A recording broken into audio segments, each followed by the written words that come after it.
భాగ్యనగరాన్ని గత కొన్ని నెలలుగా బుల్డోజర్లు హడలెత్తిస్తున్నాయి. అక్రమ నిర్మాణాలపై హైడ్రా అధికారులు ఉక్కుపాదం మోపుతున్నారు. దీంతో బుల్డోజర్ పేరు వింటే నగరవాసులు జంకుతున్నారు.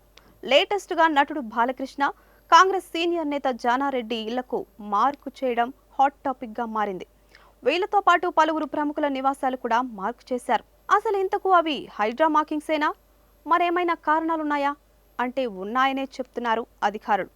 ఫిల్మ్ నగర్లోని రోడ్ నంబర్ 45లో ఉన్న బాలకృష్ణ నివాసానికి మార్కింగ్ వేశారు అధికారులు. ఆయన నివాసంలో దాదాపు 6 అడుగుల మేర మార్క్ చేశారు. ఇటు జానారెడ్డి ఇంటి కాంపౌండ్కు కూడా మార్క్ చేసి వెళ్లారు. అయితే ఈ హైడ్రా మార్కింగ్సే కానే కావు. వీళ్ళవి అక్రమ నిర్మాణాలు అంతకన్నా కాదు. కేబీఆర్ పార్కు చుట్టూ మొత్తం 6 జంక్షన్లలో 6 అండర్ పాస్లు, 8 చోట్ల స్టీల్ బ్రిడ్జిలను నిర్మించేందుకు ప్రభుత్వం సంకల్పించింది. అందులో భాగంగానే కేబీఆర్ పార్కు చుట్టూ ఉన్న పలు నివాసాలకు, అలాగే షాపులకు మార్క్ చేశారు అధికారులు.